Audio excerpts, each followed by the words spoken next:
አንድ ጥያቄ በማነሳ ሰዓት ለመውቀጥ ወከዝ ለናንተ ኢጎ ስለሚመቻችሁ ማለት ነው። ሴት ልጅን እኛ ሙስሊሞች ጋር ግን ያየሁት ነገር ለራሳችሁ ትቢኢትና ለራሳችሁ ሴት ልጅ ማሸማቀቂያ ነው የምትጠቀሙት። ናት ላኪ ጓደኛዬ በተደጋጋሚ የሚላቀላል። እኔ በዚህ ምድር ብዙ ደንቆሮ ሰው አውቃለሁ፣ ግን እንደ እናንተ ነብይ ደንቆሮ አላውቅም ብሎኝ አውቃለሁ። የጎጃም አካባቢ ልጅ ነው። አዎ አጂ ሊያቂ ይችላል። ክርክር አለ። በእኔ ዙሪያ 3 ሙስሊም ጓደኞች ብቻ ናቸው ያሉኝ። በአጠቃላይ ኦርቶዶክሶች ናቸው እና ፕሮቴስታንት ጓደኞች። ይሄ ሲህር የሰራብሽ ሰው ኦርቶዶክስ ነው? አራው ያንዱ ኦርቶዶክስ ነው ሲህር የተሰራው ማለት ያው በቀለ የጎጃም አካባቢ ልጅ ነው። አዎ አጂ ሊያቂ ይችላል።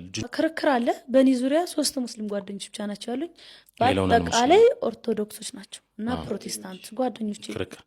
ይሄ ሲህር የሰራብሽ ሰው ኦርቶዶክስ ነው? አራው ያንዱ ኦርቶዶክስ ነው ሲህር የተሰራው ማለት ያው በቀለበት ብሎ የሚያወራው ኦርቶዶክስ ነው። ምን አይነት ኦርቶዶክስ? እምነቱ ላይ ጠንካራ ነው። ታውቂዋለሽ? ስሙን ሲጠራ አውቀዋለሁ። የጎጃም አካባቢ ልጅ ነው። አዎ አጂ ሊያቂ ይችላል። ጅኑም ያቃል አንቺ አይደለሽም ሐድር ነሽ። ስለኑም ያቃል አንቺ አይደለሽም ሐድር ነሽ። ስለዚህ ሊያወራ ይችላል፣ ሊዘምርም ይችላል። አንዳንድ ሰዎች ሊዘምርም ይችላል። የምታወራበት መንገድ አሁን ያን የምታወራበት መንገድ ምናምን ዘእንትኑ ራሱ ጠንከር ያለ ለዛም ይመስለኛል አንዳንድ ወንድሞች ኦርቶዶክስ ወንድሞች አንስተው አንቺ ያለሽበት እንትን ነው እንዲህ ነው ተገደሽ ነው ያለሽ ባይዘው የነሰለሙ ቤት ምናምን የሚሉበት መንገድ አክሰንቱም የምታወራበት መንገድ ሊሆን ይችላል። ለዛው ያወራል። አብዛኛውን ጊዜ እኔ መንፈሱ ሲነሳ ቁርአን ሲቀራ አገውኛ የሚያወራበት ጊዜ አለ። አንቺ እኮ ማለት አንቺ ሲቀይርሽ አገውኛ ታወራ አገውኛ እስኪያወሪኝ አሁን አልችልም። የለም ቲቲ አይ ወላሂ አይደለም ነው ሞክራን ያገውኛ የሚችል ሰው እኔ ተከራይቶ ሞክራስ አሳድረን ይሄማ ጥሩ ሐሳብ ነው። ችግር የለም እና ጎረቤታችን እንትን ነው ተከራያችን እና ሁሌ ሲያመኝ እሱ ነው የሚጠሩት። ለምን ቁርአን እንዲቀራልኝ ሲቀራልኝ አገውኛ ስለሚያወራ አገውኛ ነው የሚያወራውና በጣም ብዙ ሰው ሙድ ነው የሚይዝብኝ። እዛ ቁርአን እየተቀራ የጠራሁትን ያወራሁትን ቋንቋ እንትን እያሉ ምን ማለት ነው ብሎ የሚጠይቀኝ ሁላል። እኔ አገውኛ አልችልም። ማለት በኖርማሉ አገውኛው ናቸው። አንዳንድ አንገቴ ላይ ያረኩት የባህል ሕክምና ወይም ደግሞ ቡዳ ማጥፊያ ነው ብላለች። እኛ ግን ያየነው ጊዮርጊስን የሚል ነው።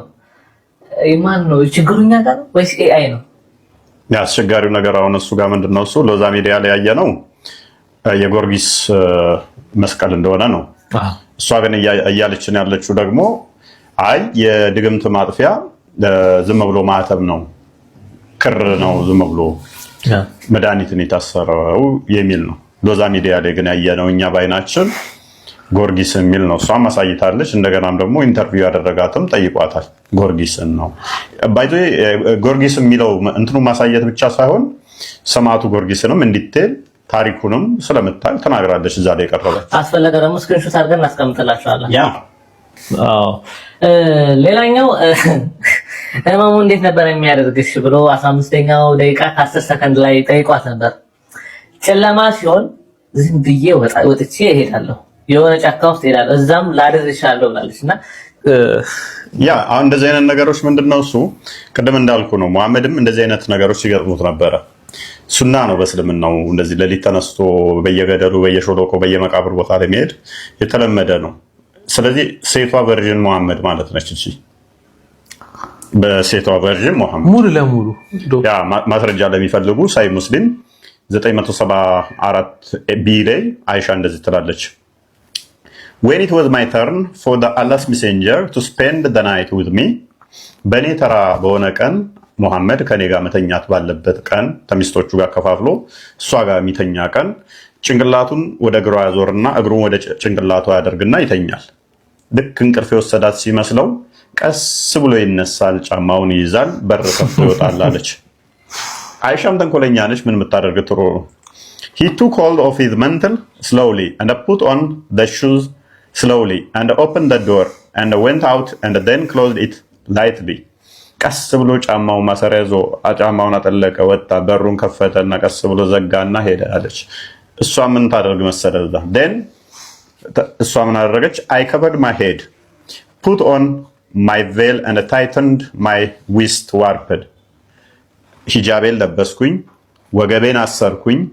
then went out following his step till he reached በሐቂ የሚባል ቀብር ቦታ ላይ እስኪደርስ ድረስ ቀስ ብዬ እግር በእግር ተከተልኩት። ሌሊት ትላለች። ሌሊት ነው እንግዲህ ተነስቶ ብድግ ብሎ ከእንቅልፍ ተነስቶ ይሄዳል። ሜቢ ከአራቱ ሚስቶቹ አንዱ ጋር ይሄዱ ሰላም ጋር ይሄዱ ይሆን? መቃብር ላይ ሜቢ ከድጃ ሞታለች። መቃብሯ ውስጥ አውጥቶ ሰላም ሊላት ሊሆን ይችላል። መቃብር ላይ ሌሊት እንግዲህ ተነስቶ ማለት ነው። እና አይሻ ምን ትላለች? ከዛ he stood there and he stood for a long time መቃብሩ ላይ ረጅም ሰዓት ይቆማል። ተደብቃ ታየዋለች። ቀስ ብሎ ሌሊት ተነስቶ መቃብር ላይ ይሄዳል። he then lifted his hand 3 times and then returned ከዛ እጁን ወደ ላይ 3 ጊዜ ያነሳል። ሰላም እያላት ነው። ሰላምታ እየሰጠ ነው። ሌሊት እኮ ነው። ከጂጃን ሰላም እያላት ነው መቃብር ላይ ሄዶ ሌሊት ተነስቶ። ስለዚህ እችኛዋም ሌሊት ተነስቼ ጠፋለሁ መቃብር ላይ ሄዳለሁ ብትል የነቢዩን ሱና እየተከተለች ነው። መሐመድንም አጋንንቶች እንደዚህ ቅድም ለግብዣ ብለው እንደሚወስዱት መቃብር ላይ ምናምን በየሾለቆ ውስጥ ገለቱ ይሆናል እያሉ ሰው እንደሚፈልጉት እችኛዋም እንደዛው አጋንንት እየተጫወተባት ነው። እስልምና ውስጥ ያለው አጋንንት ምን ያህል ከባድ እንደሆነ ሊረዱት ይገባል ሰዎች። እቺ አሁን በእርግጠኝነት ሄዳ ነው ጂኒ ባለው ጋር። ምክንያቱም ሙስሊሞች ከጂኒ ይወልዳሉ፣ ከጂኒ ይጋባሉ። ስለዚህ ጂኒው ጠርቷት ሊሆን ይችላል እኮ አጋንንቱ ጠርቷቸው እኮ ነው እየወሰዳቸው። እንደዚህ ሌሊት እንደዚህ የምትሆን ከሆነ መሐመድን እንደዚህ የሚያደርገው ከሆነ አብዛኛው ሙስሊሞች ላይ የሚከሰት ነው። በዚህ ይጥላቸዋል። እንደዚህ አይነት ነገሮች ሴቶች ላይ በተለይ እንደዚህ የምናየው ነገር ነው። 17ኛው ደቂቃ 20 ሰከንድ ላይ ህመምሽ ምንድነው ብሎ ጋዜጠኛው ሲጠይቃት ጂንና ቡዳ ትለዋለች። ምንድነው ሲርና ቡዳ የሚለው ምንድነው? እሱ ሲር ማለት ድግምት ማለት ነውና ቡዳ ነው ትላለች። ለሁለቱንም በትነን እንመልከታቸው እስቲ። ሲር ማለት እንግዲህ ድግምት ነው። ሙሐመድም ድግምት ተሰርቶበት ነበረ። ማስረጃ ቡኻሪ ላይ ሳያል ቡኻሪ 6391 ላይ አይሻ እንዲህ ስትል ትናገራለች። that Allah's messenger was affected by magic so much so that he used to think that he had done something which is in fact he did not do. ያላደረገውን ያደረገ እስኪመስለው ድረስ ሲር ወይንም ድግምት ተሰርቶበት ይቃዥ ነበር ትላለች። ድግምት ተሰርቶበት ይቃዥ ነበር ትላለች። ይሄ እንግዲህ ነብያቸው ድግምት ተሰርቶ ድግምት ይሄ በጣም ይፈራሉ ሙስሊሞች። ለምን እንደሆነ ታውቃለህ? አምላካቸው አድናቸው። ነብያቸውም እንዴት ተሰቃይቷል። ጸጉሩ እስኪመላለጥ ድረስ ነው የሚሉት። አስበው፣ ጸጉሩ እስኪመላለጥ ድረስ ድግምት ተሰርቶብኝ ነው ብሎ ሚስቶቹ ጋር ሳይገናኝ ብቻውን ወሲብ ያደርግ ነበር። ያላደረገውን አድርጌ ነበር ይል ነበር። እነሱ ጋር ሳይገናኝ አይሻማ ልብሱም በእጇ አስፈርቶ ተቀፍቀው ነበር ለካ አርሳ እንዴ I often scrub janaba from the messenger of Allah ምናምን ትላለች እኮ ከልብሱ ላይ ካለ መልክተኛ ልብሱ ላይ ስፐርሙን ፈትግ ነበር ትላለች እኮ። እንደሚገርም እኮ እንደው ያሳፍራል። እንደው ያላደረገውን ያደረገ ይመስለው ነበር። ስለዚህ ይሄ ገራሚው ፓርት ነው ማለት ነው። እንደዚህ የሆነችው በዛ ነው ማለት ነው። ያላደረገችውን ያደረገች እየመሰላት መቃዦ የነብዩን ሱና እየተከተለች ነው። ኢቭን እንዲህ ብለህ መጠርጠርም ትችላለህ። እኔ እንዲህ ብዬ ካመንኳችሁ ሙሐመድንም ታመናችሁ እኔም ነብይ ነኝ እያለች ሊሆን ይችላል። አንድ ነገር ደግሞ ልስጥ፣ ይሄውን ድግምት ነው። ቡዳ ቢሆን መድኃኒቱ ምን እንደሆነ ታውቃለህ? በእስልምና እስኪ ንገረኝ፣ ምንድን ነው? እኛ ጋር አሁን ለምሳሌ ቡዳ ድግምት እንደዚህ በጸበል ይዳናል። በእስልምና ጋር ቡዳ ለተበላ መድኃኒቱ ምን እንደሆነ ታውቃለህ? ቡዳ የበላህን ሰውዬ እሷም አውቀዋለሁ ትላለህ። ኔክስት እንመጣበታለን። እና ምን ታደርጋለህ መሰለህ? ቡዳ የበላ ሰውዬ መፍትሄው ፊቱን ይታጠባል፣ ክንዱን ይታጠባል፣ ብልቱን ይታጠባል። ቡዳ የበላህን ሰውዬ እጣቢውን ታጠብና አንጣ ትለውና ታጥቦ ይሰጥሃል። በዛ እጣቢ ትታጠባለህ፣ ትጉመጠመጣለህ። እኔ ቡዳ በበላህ አንተናው እኔ ታውታው በዝጌር እንትን ፕራይቬት ፓርቶችን አጥቤ እሰጥሃለሁ። በሱ ትግመጠመጣለህ፣ በሱ ትታጠባለህ። አንድ ሲያጊ ልጠይቅ ቆይ። ማይ ጋድ ሙስሊሞች በጣም ንጹህ ነን ይላሉ እና ይሄን እንዴት ነው አምኖ ሊቀበሉ የቻሉት?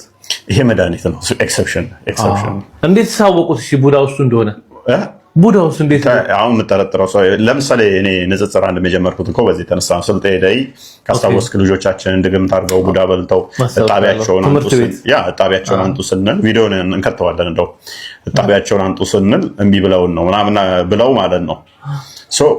ሰንበዲን ከጠረጠርከው ቡዳ በልቶኛል ወይንም ድግምት አድርጎብኛል ብለህ ካሰብክ እጣቤን አንጣ ትለዋለህ። ከዛ ፊቱን፣ እጁን፣ ክንዱን፣ ብልቱን አጥቦ ይሰጥሃል። በዛ እጣቢ አንተ ትታጠባለህ፣ ትጉመጠመጣለህ፣ ትድናለህ ይላል። ኧረ በጣም የሚከብድ ነገር ነው የነገርከኝ። አንድ ጥያቄ በማነሳ ሰዓት ለመውቀጥ ወከዝ ለእናንተ ኢጎ ስለሚመቻችሁ ማለት ነው። ሴት ልጅን እኛ ሙስሊሞች ጋር ግን ያየሁት ነገር ለራሳችሁ ትዕቢትና ለራሳችሁ ሴት ልጅ ማሸማቀቂያ ነው የምትጠቀሙት። ናት ላይክ ኤቭሪዋን ላይ ሴት ልጅ እንዲህ ናት፣ ሴት ልጅ እንደዛ ናት ብሎ ያለንበትን ለማሸማቀቅ የንግግር ዕውቀት የእናንተ ሴት ልጅ መጣል ከሆነ ሙስሊሞች በእናንተ ግን በወንዶቹም ላይ ቢሆን ጥያቄ ላይ በጣም ሜን ወርሺፒንግ የሆነ ወንድ ልጅ ማምለክ ነው የቀራችሁ። ላይክ አም ሶሪ በጣም ያን ያህል ሀይ የሆነውን አምላክ ነው እንጂ እንደዛ ሊገዝፍ የሚገባው የአንድን ሴትን ለማሸማቀቅ ወንድን ለማግዘፍ ላይክ አም ሶሪ የተሰማኝን ነው የምነግራችሁ ያየሁትኝንም ማለት ነው። አንዲት ሴትን ብቅ አለች ብሎ መኮርኮም ነው። ምንድነው የያዘችው? ምንድነው መልእክቷ? ወዴት ነው የምትሄደው? ሳይሆን የእናንተ ሴትን ማሸማቀቅ በቃ ላይክ በጣም ነው የምታስፈሩት። እስልምና ምን ያህል አፋኝ ጨቋኝ ሃይማኖት እንደሆነ ሰዎች ማወቅ አለባቸው። ምን ያህል ነፃነት ለአማኙ እንደማይሰጥ መረዳት አለባችሁ። እኛ ደጋግመን ተናግረናል ከዚህ በፊት ጨቋኝ ሃይማኖት እንደሆነ። እስልምና ሃይማኖቱን ለቀየረ እንኳን ለሴት ለወንዶች እንኳን ፍትህን እንደማይሰጥ ደጋግመን ተናግረን ነበረ። ካስታወሳችሁ የዛሬ ዓመት ከምናምን አካባቢ ላይ አንዱ እንደዚህ ከጅጅጋ አካባቢ ስፖርተኛ ልጅ እዚህ መጥቶ እኔ ጋር እንደው ምስክርነት ሰጥቶ ነበረ እና በፊት እኔን ሊገለኝ እንደሚፈልግ ነገር የተናገረ ከዛ በኋላ ግን ወደ ክርስትናው መጥቶ እንደ አጋጣሚ አዲስ አበባ መጥቶ ነበር። ቤተሰቡ ከዛ ወዲያ ምንድን ያደረገው ጋርዶች ምናምን ቀጥረውበት አደባባይ ላይ እንደ እብድ ነው እንደዚህ እዛው ደብድበውት ምናምን መኪና ውስጥ አስገብተው ከዛ በኋላ ግን ሰው ሲጫጫው ሰው ሲመጣ ምንድነው የተባለው? አይ ታማሚ ነው የአእምሮ በሽተኛ ስለሆነ ይጥለዋል ምናምን ነገር ብለው ሁሉም አንድ ሆኑ። ስለዚህ ቤተሰብ ምናምን ታማሚ ነው ምናምን ነገር ብለው ወሰዱት፣ ቤት ውስጥ አፈኑት። ለ20 ቀን ምናምን አካባቢ ላይ ከማንም ነገር አይገናኝም ነበር። ከ20 ቀን በኋላ ነው እኛም የሰማነው ነበር እንደዛ እንደተደረገ እና መጨረሻ ላይ ግን ልጁ እየተደበቀ ስልኮች ሲያገኝ ኢንፎርሜሽን ይነግረን ነበር። የተለያዩ ቅጠላ ቅጠሎችን ታሟል እያሉ ይግጡት ነበር። ምግብ የረባ አይሰጠውም ነበር። በዛ ላይ ደግሞ በጆሮ ውስጥ ሴጣን ነው ምናምን እያሉ ቁርአን እየጮሁ ይቀሩበት ነበር። የተለያዩ ነገሮች ሲካሄዱበት እንደነበረ ያሳውቀናችሁ ነበር። ታስታውሱ እንደሆነ ማለት ነው። ታሟል፣ እብድ ነው፣ የሚጥል በሽታ አለበት እንደዚህ እየተባለ ብቻ ልጁ አይምሮውን እንዲነካው ነገር ነበር የተደረገው ለረጅም ጊዜ ከዓመት አካባቢ ምናምን ጊዜ በፊት ማለት ነው። የዛሬ ዓመት ከ6 ወር እስከ 8 ወር ከዛ አካባቢ በፊት ታስታውሳችሁ እና ለወራት እንደዛ አሰቃይተውት ነበር። ለወራት ያህል መጨረሻ ላይ የሰማሁት ልጁ የነገረ ምንድነው ልጁ ትንሽ አስቸገረ። ተውበት አድርግ በቃ ተመልሻለሁ በል ሲባል አልልም በማለቱ ፋዘሩና የሱ ጓደኞች ሊያደርጉት የሞከሩት ምንድነው እሱ የትም እንዳይንቀሳቀስ አይነት ኖርማል ታማሚ ሆኖ ቤት ውስጥ እንዲቀመጥ የማድረግ ስራ ሊሰራ እንደዛ ነገር አሰቡ። እንዳጋጣሚ እናትየውና እህትየዋ ለዚህ ፈቃደኛ ሳይሆኑ ቀርተው ልጃችን እናትየዋ በቃ እምቢ ካለ ይቀር እንጂ ታማሚ አድርገን ቤት ውስጥ አናስቀምጠውም በሚለው ባለመስማማት እንደዛ ሳይሆን ቀረ ማለት ነው ልጁ እና ትንሽ ከበድ ይላሉ። የክብር ጉዳይ አለ። በተለይም ቤተሰብ ደግሞ አገልጋይ ምናምን እንደ ሼክ ኡስታዝ ምናምን ሲሆኑ የከሌ ልጅ እንደዚህ ሆነ የሚባለውን ስም እንዳይጠፋባቸው ሲባል የሚካሄድበት መንገድ በጣም ትንሽ ከበድ ያለ ነው፣ ሩቅ ነው። ስለዚህ በቃ ሰውየው መጨረሻ ላይ በቃ ራሴ አብጄ ነው ብሎ እንዲያስብ የማድረግ ስራ አፈነው ዲስ ማች ድረስ ይሄዳል። በቃ አብጄ ነው ወይም ደግሞ ራሴን ስቼ ነው እንዲል የተለያዩ ቁርአን የሚቀሩ ጆሮአቸው ታማችኋል ተብላችሁ አላመመኝም ሲል ልጁ ነው ታማሃል ተብሎ እጅና እግሩ እየታሰረ ጆሮ ውስጥ ይጮህበት ነበረ። ቁርአን እንትን እያሉ በእንትን አድርገው ጆሮ ውስጥ ድምጽ ያሰሙበት እያሉ እንትን ይሉበት ነበር ጆሮ ውስጥ። ይሄ ደግሞ በራሱ ቱራማ አለው፣ እንድትረበሹ ወይንም ደግሞ አይምሯችሁ እንዲነካ ያደርጋችኋል ማለት ነው። እና ይሄ ተለመደ አካሄድ ነው በሙስሊሞች ዘንድ ደግሞ እኔ አውቀዋለሁ። በዚህ ዙሪያ ላይ የምንሰራ ሁላችን እናውቀዋለን። ወደ ክርስትናው ሲመጡ የምናደርገው በተቻለ መጠን ምንድነው እሱ ራሳቸውን የቻሉ ትዳር ያላቸው ቤተሰብ ያላቸው ወይንም ደግሞ ፋይናንሻሊ ከቤተሰብ ኢንዲፔንደንት የሆኑ ምናምን ከሆኑ ሰማው ይሻላል። ግን ተማሪ ከሆኑ ቤተሰብ ጋር ጥገኛ ከሆኑ አረብ ሀገር ለምሳሌ ካሉ ንብረታቸው ወደ ቤተሰብ የሚሉ ከሆነ ንብረት አይሰጧቸው። ስለዚህ በተቻለ መጠን የምናደርገው እኛ ምንድነው እሱ በቃ ክርስትናውን ያዙ፣ በቃ ለተወሰነ ጊዜ ራሳቸውን ስለምትችሉ ራሳችሁን ሸፍኑ፣ ራሳችሁን ደብቁ ነው የምንላቸው። ምክንያቱም ልክ ዘዴ ያወቁለት አታኩ ይጀምራል። ገንዘብም ምንም ካስቀመጡ አይሰጧቸውም። ስለዚህ ሚዲያ ላይ አደባባይ ላይ እንዳይወጡ የምንጠራው ለዚህ ነው፣ እነሱን የመከላከል ስራ ማለት ነው። ኔክስት የሚመጣው ሪስክ ትንሽ ከበድ ስለሚል ብዙ የምናውቃቸው ከቤተሰብ የተፈናቀሉ ስቲል ስላሉ ማለት ነው። በክርስትናው ሲመጡ ከቤተሰብ ይፈናቀላሉ፣ ዘመድ ይርቃቸዋል፣ ወዳጅ ይርቃቸዋል። ኢቨን ክርስቲያኑ እንኳን እዛ አካባቢ ላይ ስራ የማይቀጥራቸውም ይፈራል ክርስቲያኑ። በቃ ያላቸው አማራጭ ከዛ ምንድነው ወደ ሌላ ቦታ ርቆ መሄድ ነው፣ ወደ ማያውቁት ቦታ ላይ የመሄድ እንደዛ ነው የሚደረገው። እኛ ጋር ትንሽ ዲስኦርጋናይዝድ የሆነ አካሄድ ስለሆነ ያለው ምንም አይነት ኦርጋናይዝድ የሆነ ነገር የለም። ፕላስ ደግሞ የስራ ድርጅቱ ያላቸው ሆኖ እንደዚህ አይነት ያሏቸው ሰፖርቲቭ አይደሉም ለእንደዚህ አይነት ነገር የኛዎቹ። እነሱ ጋር አንድ ሰው ከመጣ አይታችኋል። ባለፈው ዘይት ተደፋበት ለተባለው እንኳን 16 ሚሊዮን በአንድ የተሰብስበው እሱ አልበቃኝም ብሎ 24 ሚሊዮን አካባቢ ነው የሚያስፈልገኝ ሲል 25 ሚሊዮን ለአንድ ግለሰብ ማለት ነው። 6 ሚሊዮን 5 ሚሊዮን 7 ሚሊዮን በልተው የተመለሱ እንዳሉ ሁሉ የበሏቸው እንዳሉ ሁሉ ሆኖ ማለት ነው። ልላችሁ የፈለኩት ምንድነው እኛ ጋር ስራ ለማስቀጠር እንኳን በጣም ነው የምንቸገረው። ወደ ክርስትና መጥተው ከቤተሰቦቻቸው ይፈናቀሉ ይሸሹና ስራ ፈልጉልን ይላሉ። ገንዘብ አይደለም ስራ ፈልጉልን። ስራ ማግኘት በጣም ማስል ነው የሚሆንብን ማለት ነው። እነሱ ጋር እንደዚህ አይደለም፣ ሰማው ይተጋገዛሉ በእነዚህ አይነት ጉዳይ ላይ። ክርስቲያኑ ጋር ግን ይሄ ክፍተቶች አሉ። እንደ ተቋም እንደዚህ አይነት ነገሮች ክፍተቶች አሉ። ኢቭን ምን አይነት ስራ ይሰራሉ መሰለህ? አቅመ ደካማ ከሆንክ ካወቁ ምን አይነት ታክቲክ ይሄዳሉ? ቤተሰብ አለ፣ የሆነ ቤተሰብ ልጅቷን እንደምንም ያባልሉ የ8ኛ የ9ኛ ክፍል አማለው አረብ ሀገር እንልክሻለን ብለው ቤት ይከራዩ ያስቀምጡና ገንዘብ ይከፍላሉ። ከዛ አረብ ሀገር ኤጀንቶች አሉ አይደለ? ለነሱ ተስማምተው ይልኳቸዋል። ያቺ ከዛ ውለታ ውለውልኛል ብላ ስለምታስብ ከቤተሰቦቿ ያቋርጧታል። መጀመሪያ 18 ዓመት ያልሞላቸውን እንኳን ማለት ነው ከቤተሰብ ያቋርጧታል። ከዛ እነሱ ናቸው የሚልኳት፣ እዛ ተቀባይ እነሱ ናቸው። ስለዚህ ፋይናንሻሊ የት ማን ቤት እንዴት መሄድ እንዳለባት እነሱ ሲስተሙን ዘርግተው አስረውታል። ከዛ ዛም ብትሄድ ምልከው እነሱ በዘረጉ ሲስተም ውስጥ ይሆናል ማለት ነው። እንዲህ ልውጣ ብትል እንኳን ገንዘቧን ትያ ካስታወሳችሁ የዛሬ አመት ከምናምን አካባቢ ላይ አንዱ እንደዚህ ከጅጅጋ አካባቢ ስፖርተኛ ልጅ እዚህ መጥቶ እኔ ጋር እንደው ምስክርነት ሰጥቶ ነበረ እና በፊት እኔን ሊገለኝ እንደሚፈልግ ነገር የተናገረ። ከዛ በኋላ ግን ወደ ክርስትናው መጥቶ እንዳጋጣሚ አዲስ አበባ መጥቶ ነበር ቤተሰቡ። ከዛ ወደ ምንድን ያደረገው ጋርዶች ምናምን ቀጥረውበት አደባባይ ላይ እንደ እብድ ነው እንደዚህ እዛው ደብድበውት ምናምን መኪና ውስጥ አስገብተው ከዛ በኋላ ግን ሰው ሲጫጫው ሰው ሲመጣ ምንድነው የተባለው? አይ ታማሚ ነው የአእምሮ በሽተኛ ስለሆነ ይጥለዋል ምናምን ነገር ብለው ሁሉም አንድ ሆኑ።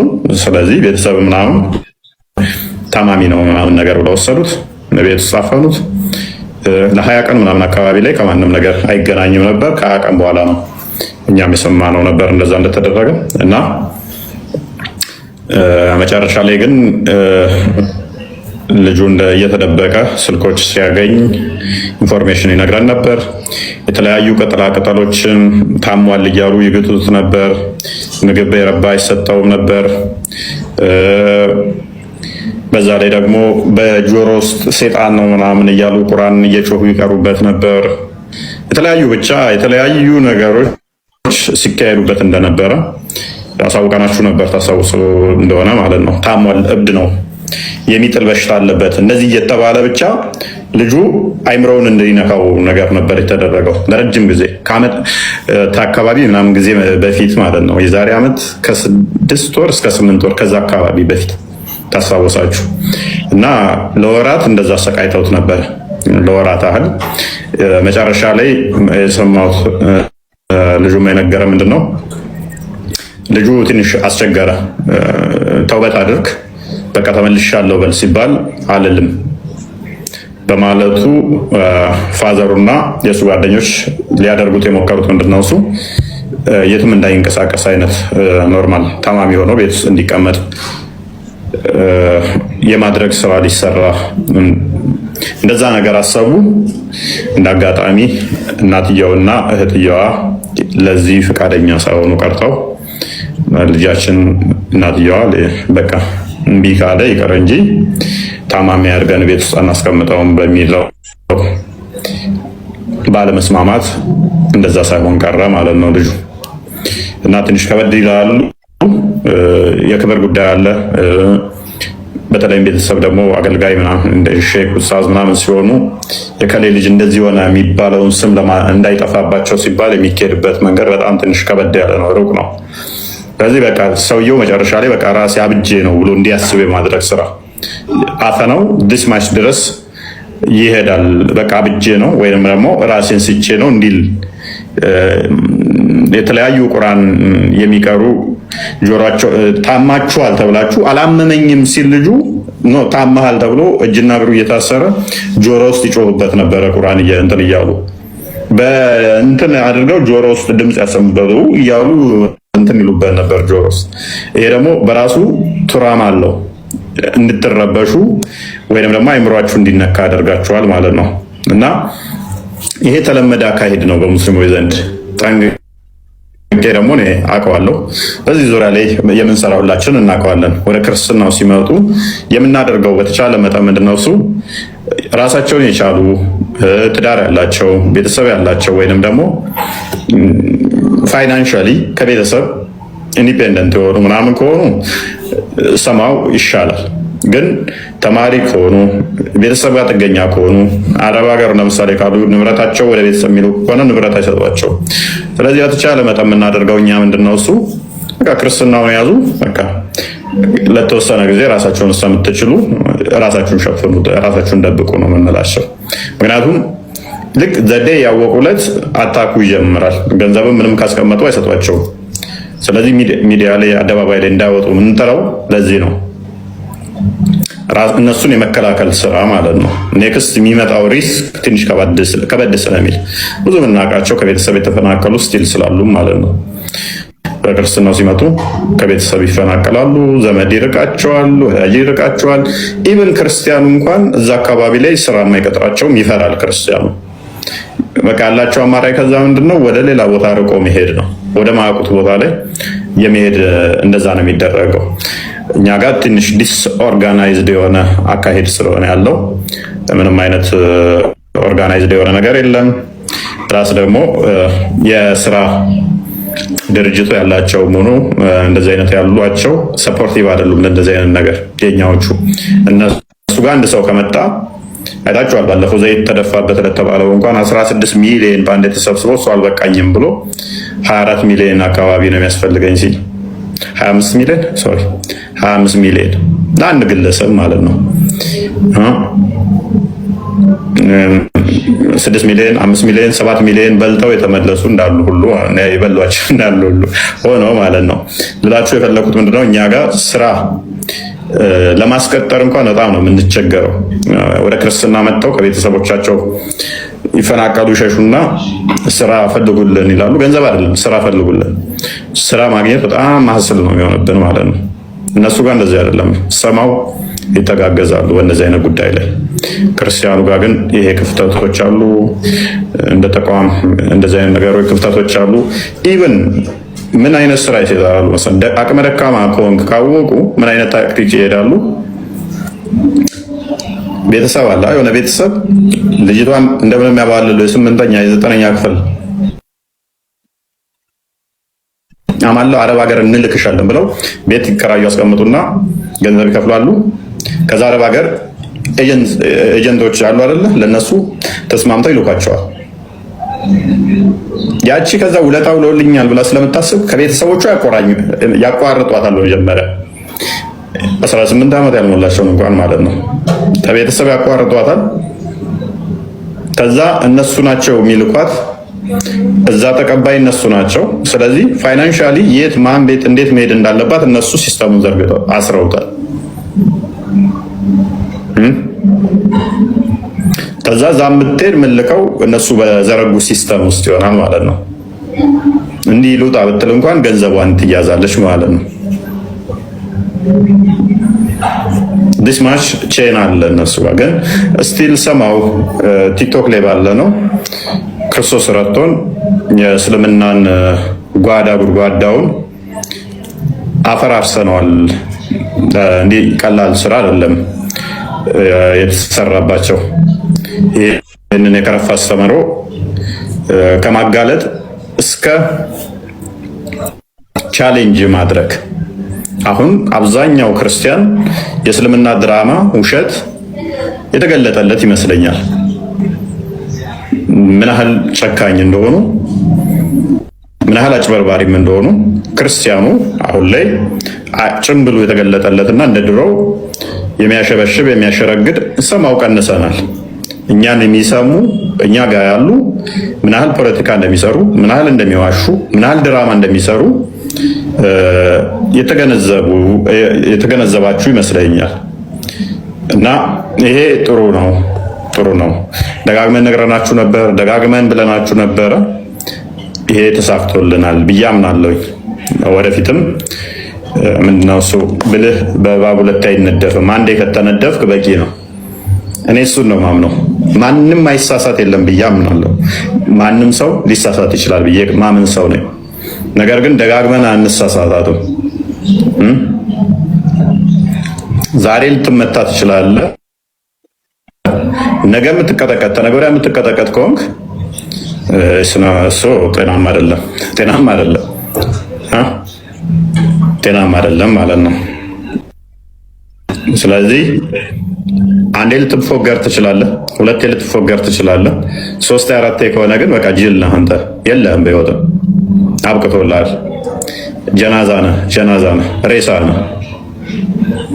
ስለዚህ ዋይዝ መሆን አለብን ማለት ነው። እና እነሱ የሚሰሩት እንደ ንጽጽር እንደ ግለሰቦች ብቻ ሳይሆን እንደ ኮሚኒቲውም አብሮ ነው የሚሰራው። ያደጉበት ክርስትናውን አታክ ማድረግና ክርስትናውን በማጥላላት ያደጉ ስለሆኑ ማለት ነው። ውሸትን ተመግበው ያደጉም ስለሆኑ ማለት ነው። ይህንን ለማፍረስ አንድ ቀን የሁለት ቀን ስራ አይደለም።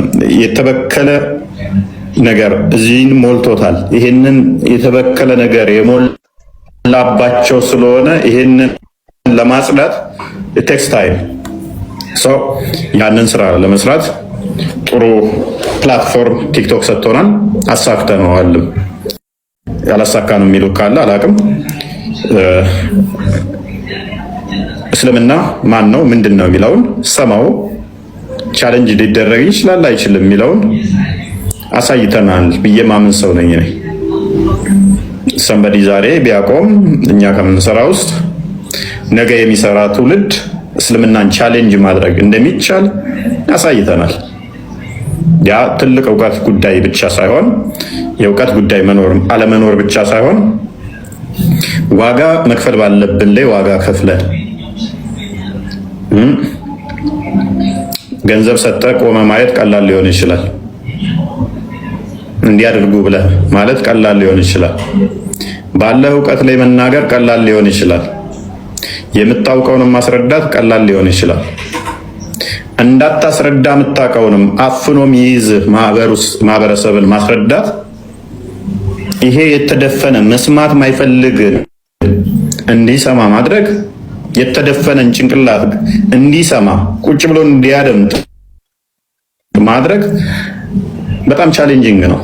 በጣም ቻሌንጂንግ ነበር አይደለም? ከሙስሊሞቹ ከክርስቲያኖቹ የዛሬ ዓመት ላይ ምን አግብቷችሁ ነው የእስልምና ምን አግብቷችሁ ነው የሚለው ተቃውሞ ከባድ ነበረ። ያንን ሰብረን አሁን እስልምና ላይ መሰራት አለበት ሚል ትውልድ ፈጥረን ካህናቶች አገልጋዮች ምን አግብቷችሁ ነው እስኪሉ ያልነበረበት ዘመን አብቅቶ መሰራት አለበት የሚባለውን ትውልድ ፈጥረናል። ተወደደም ተጠላም እኛ እዚህ ቲክቶክ ያለን አቆምንም አላቆምንም መሰራት እንደሚችል በጠረጴዛ ዙሪያ ቁጭ ብለህ ታወራታለህ። የዛሬ ስንት ዓመት 4 ዓመት 3 ዓመት በፊት መሐመድ አይሻን በሕፃንነቷ አግብቷል ለማለት ብዙ ሰው አፉ ይንተባተብ ይተሳሰር ነበር። አሁን ዘና ብሎ መሐመድ ቅማላም ነው ለማለት አይከብደውም። ምክንያቱም መጽሐፍ ነው ያለውን ያደለው መሐመድ ላውሌ እንደ በሬ ላውሌ ሽንቱን ስፐርሙን የሚለቅ ነው እንዲህ ለማለት አሁን የሚከብደው ትውልድ የለም። አይደለም እኛ ሙስሊሞቹ ራሱ አይከብዳቸውም። ነብያችን ላውሌ እየለቀቀው ይፈተግለት ነበር ይጠረግለት ነበር። ፍቅፍኑን ራሳቸው እንዲሉ አድርገናቸዋል። እነሱ እንዲሉ አድርገናቸዋል። ይሄ ደግሞ ትልቅ ቼንጅ ነው፣ ትልቅ ለውጥ ነው። እንዲህ በቀላል የመጣ ነገር አይደለም። በገንዘብ የምተመነው ሳይሆን በህይወት ላይ ተወራርደን እናጠፋቸዋለን እናቆማቸዋለን ሲሉ ነው። አታቆሙንም፣ በወኔ በስሜት ብቻ ሳይሆን አታቆሙንም ብለን ተጋፍጠን ነው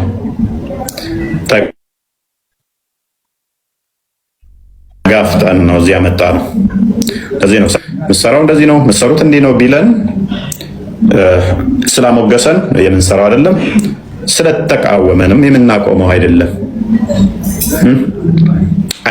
አንድ ኡስታዝ አይደለም መጅሊሱ አንድ ጳጳስ ቢናገረን የምናቆመው አይደለም።